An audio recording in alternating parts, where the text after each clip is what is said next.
Hello नमस्ते सत श्री अकाल अस्सलाम वालेकुम। स्वागत है आपका हमारे यूट्यूब चैनल सिनेमा ग्राफिक्स में। और आज मैं हाजिर हूँ एक नई मूवी की एक्सप्लेनेशन लेकर जिसका नाम है ब्लड रेड स्काई। ये एक एक्शन थ्रिलर मूवी है जो कि 2021 में रिलीज़ हुई थी। इसकी IMDb रेटिंग है 6.1 आउट ऑफ 10 और इसके डायरेक्टर हैं पीटर थॉरवर्थ। तो चलिए चलते हैं मूवी की तरफ। फिल्म स्कॉटलैंड के एक एयरपोर्ट में शुरू होती है जहां किसी ने एक कमर्शियल प्लेन को हाईजैक किया था। प्लेन के कॉकपिट में एक सिविलियन था जिसे ATC स्टाफ इंस्ट्रक्शन दे रहे थे। प्लेन ऑटो पायलट पर होने के कारण आसानी से लैंड करता है। यहाँ हम कॉलोनल एलन को देखते हैं जो एयरपोर्ट सिक्योरिटी का इंचार्ज था। मिलिट्री स्नीपर्स के साथ प्लेन को चारों ओर से घेर लेते हैं। कॉकपिट में बैठा पैसेंजर कॉल एलन से कहता है कि वो कोई हाईजैकर नहीं है और उसे उतारने दिया जाए। कॉल एलन उसकी बात ना मानते हुए पहले पैसेंजर को छोड़ने के लिए कहता है। तभी प्लेन के कार्गो सेक्शन के इमरजेंसी डोर को खोलकर एक बच्चा बाहर आता है। इसका नाम एलियस था। मिलिट्री एलियस को बचाकर मेडिकल चेकअप के लिए ले जाती है जहां एक डॉक्टर उससे कुछ सवाल पूछने लगती है। यहां पर एलियस अपनी बैक स्टोरी कहने लगता है। एलियस और उसकी मॉम नेड्जा यूरोप से न्यूयॉर्क जा रहे थे। एलियस को हम अब एक एयरपोर्ट में देखते हैं जहाँ वो अपने बैग्स को चेक इन करवाता है। उसे फरीद नाम का एक अरेबिक साइंटिस्ट बैग्स चढ़ाने में मदद करता है। एलियस की मॉम नेड्जा को हम होटल के एक रूम में देखते हैं। देखने पर वो बीमार लग रही थी। वो न्यूयॉर्क के अपने डॉक्टर से वीडियो कॉल पर बात करने लगती है जहां डॉक्टर उसे सारी फैसिलिटी दिखा रहा था। डॉक्टर की बातों से ऐसा लग रहा था कि नेड्जा को ल्यूकेमिया हुआ है। बैकग्राउंड में हम एक न्यूज़ रिपोर्ट को सुनते हैं जहां कहा जा रहा था कि stock markets all time high पर है। Specially airline stocks highest valuation पर ट्रेड कर रहे हैं। शाम होने के बाद नेड्जा अपने रूम से बाहर आती है और अपने हेड को कवर करके एयरपोर्ट पर आती है। फ्लाइट में चढ़ने से पहले वो वॉशरूम में अपने आप को इंजेक्शन लगाती है। हम देखते हैं उसकी हेल्थ काफ़ी डेलिकेट थी। इस इंजेक्शन के बारे में हमें आगे पता चलेगा। एयरपोर्ट फरीद और एलियास की अच्छी जान पहचान होती है। फरीद भी एलियास के फ़्लाइट से ही न्यूयॉर्क जा रहा था। लेटर एलियास, नेड्जा, फरीद और बाकी पैसेंजर्स प्लेन में बैठते हैं और प्लेन टेक ऑफ करता है। प्लेन में हम पायलट्स को, स्टीवर्ड्स को देखते हैं जहां 8 बॉल नाम का नया स्टीवर्ड भी था। आधी रात में नेड्जा वॉशरूम जाकर आती है। वो बेहद कमज़ोर दिख रही थी। तभी हमें एक फ्लैशबैक दिखाया जाता है जहां हम नेड्जा और उसके हस्बैंड निकोलाई को देखते हैं। एलियास तब एक बेबी था। ये फैमिली कहीं ट्रिप पर गए थे। वहां से आते टाइम स्नोफॉल होने लगता है और उनकी कार रास्ते में ख़राब हो जाती है। निकोलाई अब हेल्प लाने के लिए वहां से चला जाता है। प्लेन पर हम एक पैसेंजर को देखते हैं जो एक स्टॉक ट्रेडर था। प्लेन अटलांटिक ओशियन के बीच में था, इसलिए प्लेन का वाईफाई कनेक्शन टूट जाता है जिससे ये ट्रेडर काफ़ी चिढ़ता है। तभी एक पैसेंजर स्टीवर्ड आईबॉल से झगड़ने लगता है। एक स्काई मार्शल उस आदमी को कोने में ले जाकर अच्छे से पूछताछ करने लगता है। यहाँ आईबॉल उस मार्शल पर हमला करके उसे चाकू से मार डालता है। असल में इस प्लेन में कई टेररिस्ट थे जिन्होंने प्लेन हाईजैक करने का प्लान बनाया था। सभी टेररिस्ट अब सामने आते हैं और दूसरे मार्शल्स को भी मार डालते हैं। इनके लीडर का नाम बर्ग था। प्लेन के को पायलट बेस्टियन भी इनसे जुड़ा हुआ था। उनसे पहले ही पायलट को मार डाला था। वो अब कॉकपिट खोलकर बर्ग को अंदर बुलाता है। प्लेन में आईबॉल एंड कार्ल सभी पैसेंजर्स को गन डराकर उन्हें इकोनॉमी क्लास में बिठाते हैं। एलियस डरा हुआ था। वो प्लेन के मैनुअल को पकड़कर अपने मॉम से कार्गो सेक्शन में छुपने की बात करता है। वो बिना सोचे वहाँ से जाने लगता है। नेड्जा भी उसके पीछे जाती है जिसे आईबॉल देख लेता है। ये आदमी थोड़ा साइको था, इसलिए वो नेड्जा पर गोली चलाता है जिससे वो मर जाती है। कार्ल इसे देखकर आईबॉल को डांटता है एज वो कम से कम कैजुअलिटी चाहते थे। कार्ल रोते हुए एलियास को वापस उसकी सीट पर बिठा देता है। यहाँ पर नेड्जा से जुड़ी एक और फ्लैशबैक को दिखाते हैं। उस रात निकोलाई हेल्प लेकर नहीं आता। नेड्जा उसे ढूंढते हुए जाती है। वो नज़दीक के एक वीरान घर पर आती है जहाँ उसे कुछ ब्लड मार्क्स दिखते हैं। वो उसे फॉलो करते हुए घर के बेसमेंट में आती है। उसे वहाँ निकोलाई की डेड बॉडी मिलती है। उसे किसी ने बेरहमी से मार डाला था। तभी हम एक वैम्पायर को देखते हैं जिसने निकोलाई को मारा था। वो अब नेड्जा पर भी हमला करने आता है। नेड्जा बेसमेंट की डोर को लॉक करके उसे रोक रही है तो वो बैक साइड से आने की कोशिश कोशिश करने लगता है। इसी बीच वो नेड्जा को भी काट लेता है। अब सुबह होती है और सूरज की रोशनी पड़ते ही वो वैम्पायर तड़पने लगता है। लेटर वो वहीं पर मर जाता है, यानी लाइट वैम्पायर्स की कमज़ोरी था। अब प्लेन पर हम नेड्जा को उठते देखते हैं, एज वो असल में एक वैम्पायर ही थी। ये वैम्पायर जल्दी से हील हो जाते हैं, इसलिए गोलियों का नेड्जा पर कुछ असर नहीं होता। यहाँ वो ल्यूकेमिया से पीड़ित नहीं थी, बल्कि वैम्पायर थी। अपने वैम्पायर रूप को सप्रेस करने के लिए ही इंजेक्शंस को टाइम टू टाइम ले रही थी। वो अब कार्गो सेक्शन के हैच को खोलकर वहाँ छुपती है। प्लेन पर बर्ग अपने एक साथी से इंग्लिश में एक मैसेज रिकॉर्ड करवाता है, जिसमें लिखा था कि वो अरब टेररिस्ट है, वो खिलाफत के लिए ये सब कर रहे हैं, वो यूरोप के एथियस्ट से बदला लेने के लिए ये सब कर रहे हैं। ये मैसेज अरेबिक में भी था, जिसे उसका दोस्त नहीं पढ़ पाता। बर्ग फरीद को वो मैसेज पढ़ने के लिए कहता है, जहाँ फरीद चालाकी करके उसका अपोजिट ट्रांसलेशन करता है। अरेबिक में कहता है, इन्होंने हमें किडनैप किया है, हमसे फोर्सफुली ये रिकॉर्ड कर रहे हैं। बर्ग उसकी चालाकी को पकड़कर अपने साथी को ही मार डालता है और फरीद को ठीक से पढ़ने के लिए कहता है। अब प्लेन के कार्गो एरिया में 2 टेररिस्ट आते हैं जो अपने लगेज को ढूंढने लगते हैं।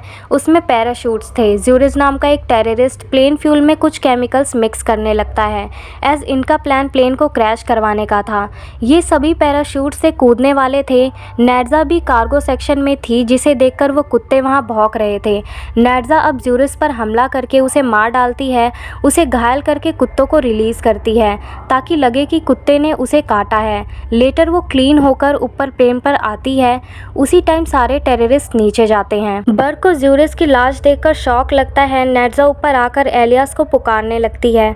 डेड नेड्जा को जिंदा देखकर सभी पैसेंजर्स डर जाते हैं।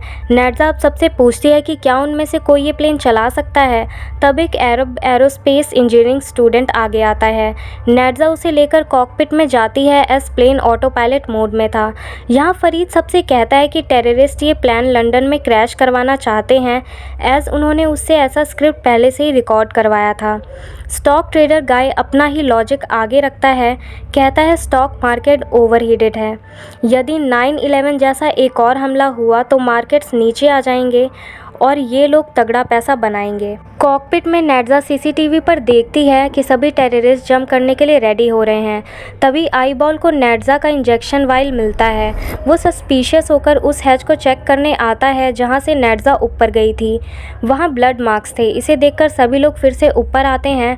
बर्ग एक पैसेंजर से ऊपर गन रखकर उसे नेड्जा को डोर खोलने के लिए कहता है। जब वो नहीं खोलती तो वो उसे मार डालता है। लेटर आईबॉल एक बच्ची को लेकर आता है। बर्ग उसे भी मारने ही वाला था। तभी नेड्जा डोर खोलकर बर्ग पर हमला करती है, उसे काटकर खाने लगती है। बर्ग तड़पते हुए मर जाता है। बाकी टेररिस्ट इस वैम्पायर को देखकर वहाँ से इकोनॉमी सेक्शन में भागते हैं। जब बर्ग भी वैम्पायर में कन्वर्ट होने लगता है तो नेड्जा उसे चाकू से मार कर उसका दी एंड करती है। टेररिस्ट को कुछ समझ नहीं आ रहा था कि ये क्या हो रहा है। तभी आईबॉल नेड्जा की डायरी चेक करता है। उसे पढ़कर उसे समझ में आता है कि वो एक वैम्पायर है।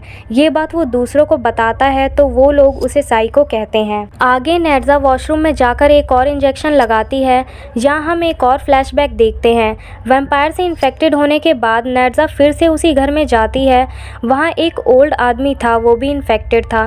वो कहता है ये इन्फेक्शन एक ईविल है, मैंने उसे कंट्रोल में रखा है, बट मेरा बेटा कंट्रोल से बाहर गया था, उसको तुमने मार डाला। वो अब नेड्जा पर गन चलाकर मारने जाता है, बट नेड्जा उसे ही मारकर उसकी मेडिसिन को ले लेती है। लेटर उसके घर को जला देती है। प्लेन में सारे टेररिस्ट अब कॉकपिट के पास आकर नेड्जा पर हमला करने आते हैं। आईबॉल नेड्जा पर टॉर्च डालकर उसे टॉर्चर करता है, उसकी ब्लड सैंपल लेता है। वो उसे हॉकी स्टिक से मारने ही वाला था, तब एलियास उस पर गन चलाता है। गोली उसके स्टिक को लगकर विंडो से बाहर जाती है, जिससे प्लेन में प्रेशर ड्रॉप होता है और ऑक्सीजन मास्क खुलते हैं। इसे रोकने के लिए प्लेन को लो एल्टीट्यूड ले जाना था। टॉड कॉकपिट में ऑक्सीजन की कमी से बेहोश होता है तो एक टेररिस्ट अंदर जाकर प्लेन को नीचे ले जाने लगता है। इस हड़बड़ी में एक ट्रे उस स्टॉक ट्रेडर को हिट करता है, जिससे वो ब्लीड करने लगता है। आगे नेड्जा भी उठती है। वो आईबॉल से फाइट करते हुए उसकी आर्म पर गोली चलाती है। आईबॉल भागकर कार्गो में रखी एक बुलेट प्रूफ कार में बैठता है। नेड्जा उस पर गोली चलाती है, एक रॉड से हमला करती है। ये साइको आईबॉल बचने के लिए वैम्पायर ब्लड सैंपल को अपने में इंजेक्ट करता है, जिससे वो भी कन्वर्ट होने लगता है। नेड्जा उसे उसी कार में जलाकर मार डालती है, बट वो मरता नहीं है। टेररिस्ट को आग की वार्निंग कॉकपिट में मिलती है, तो वो फायर एक्सटिंग्विशर्स को ऑन करते हैं, नीचे आकर चेक करने लगते हैं। उन्हें अब आईबॉल काट लेता है, तो वो भी वैम्पायर में कन्वर्ट होने लगते हैं। नेड्जा ऊपर आकर सभी पैसेंजर्स को वार्न करती है। सभी लोग अब कार्गो सेक्शन से एग्जिट को क्लोज करते हैं। वैम्पायर एक एग्जिट से आने की कोशिश कर रहे थे, जहां एक वैम्पायर फरीद को काट लेता है। नेड्जा फौरन ही एग से फरीद के हाथ को काट कर इन्फेक्शन से स्प्रेड होने से रोकती है। अब सभी वैम्पायर्स नीचे कार्गो में थे। प्लेन में एक डॉक्टर थी जो ट्रेडर से कहती है उसे इंटरनल चोट लगी है, अब उसका कुछ नहीं हो सकता। वो ट्रेडर मरना नहीं चाहता था, इसलिए वो रेंगते हुए कार्गो के डोर पर आता है, उसे खोलकर अंदर जाता है। आईबॉल से उसे काटने के लिए कहता है ताकि वो भी वैम्पायर बन के जिंदा रहे। यहाँ अपेरेंटली प्लेन का को पायलट बेस्टियन अभी भी जिंदा था। वो नीचे वैम्पायर नहीं बना था। वो स्कॉटलैंड एटीसी को कॉल करके हाईजैक की खबर देता है। ऑटो पायलट में कोऑर्डिनेट्स डालता है। ट्रेडर की वजह से वैम्पायर सब प्लेन में आ गए थे। वो सभी को काटने लगते हैं, भगदड़ मचती है। इससे पहले सिर्फ नेड्जा ही अकेली वैम्पायर थी, अब सारे लोग वैम्पायर बन गए थे। इन्हें अब प्लेन से नीचे जाने देना खतरे से खाली नहीं था, एज इससे वैम्पायर पेंडेमिक होने का खतरा था। टेररिस्ट ने प्लेन पर बॉम्ब्स भी रखे थे, जिसका रिमोट एक के पास था जो नीचे कार्गो में मरा पड़ा था। वहाँ जाने के लिए कॉकपिट से रास्ता था जो छोटा था, इसलिए नेड्जा के मना करने पर भी एलियास उस रास्ते से कार्गो में जाता है। उस टेररिस्ट की बॉडी से रिमोट लेता है। तभी आईबॉल उसे देख लेता है और उस पर हमला करने के लिए आगे बढ़ता है। नेड्जा इसे सीसीटीवी में देखती है। वो को पायलट को काटकर वायलेंट बनती है। क्योंकि प्लेन ऑटो पायलट मोड पर लैंड भी कर सकता था, इसलिए अब को पायलट की ज़रूरत नहीं थी, तो नेड्जा उसे मारकर आईबॉल से फाइट करने जाती है। एलियास यहाँ कार्गो का इमरजेंसी डोर खोलता है, जिससे सूरज की रोशनी प्लेन में आने लगती है। तेज़ हवा आने लगती है। फरीद प्लेन को कुछ पल के लिए ऑटो पायलट मोड से निकाल कर टिल करता है, जिससे तड़पता हुआ आईबॉल प्लेन से नीचे गिरता है। नेड्जा यहाँ काफ़ी वीक हो गई थी। प्लेन लेटर स्कॉटलैंड के एयरफोर्स बेस पर उतरता है, यानी प्लेन के कॉकपिट में अब फरीद था। कोलोनल एलन एलियास को स्टोरी को इग्नोर करता है, एज उसे ये सिर्फ एक बच्चे का भ्रम लगता है।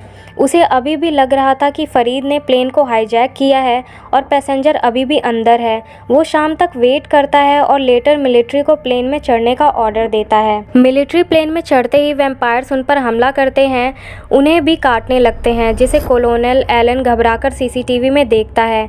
सोल्जर्स की बॉडी कम फुटेज का फीड उसे दिख रहा था। फरीद को मिलिट्री कैप्चर करके ले जाने लगते हैं। एलियास भी अब प्लेन के पास आकर नेड्जा का वेट करने लगता है, बट इस बार वो कम्प्लीटली कन्वर्ट हो गई थी। इसे देखकर एलियास रोते हुए रिमोट दबा देता है, जिससे प्लेन में एक ब्लास्ट होता है। सभी वैम्पायर्स मारे जाते हैं और फिल्म यहीं पर एंड हो जाती है। तो मुझे ये फिल्म ज़्यादा पसंद नहीं आई। ये 2 घंटे लंबी फिल्म है, कहानी भी कुछ ज़्यादा न्यू नहीं है, ढेर सारी मिस्टेक्स भी हैं। पहले प्लेन में गन कैसे आई, बॉम्ब कैसे आए, क्या एयरपोर्ट की चेक इन सिक्योरिटी भी टेररिस्ट से मिली हुई थी। प्लेन में बॉम्ब्स लाने का कोई हलवा नहीं है। ये ट्रेन को बुसान का सस्ता वर्जन लगता है, जिसमें स्टोरी से ज़्यादा वायलेंस अधिक है। 1 टाइम वॉच है। अगर आपको ये एक्सप्लेनेशन अच्छी लगी हो तो वीडियो को लाइक, शेयर, कमेंट करना मत भूलिएगा। और अगर चैनल पे नए हैं तो चैनल को सब्सक्राइब कर लीजिए और बेल आइकन भी प्रेस कर दीजिएगा, ताकि हमारे वीडियोज़ की हर नोटिफिकेशन आपके पास सबसे पहले आए। और हमारी इंस्टाग्राम ID की लिंक भी आपको डिस्क्रिप्शन बॉक्स में मिल जाएगी, तो जाइए और उसे फॉलो कीजिए, ताकि हमारे वीडियोज़ की अपडेट्स आपको वहाँ पर भी मिलती रहे। Thank you.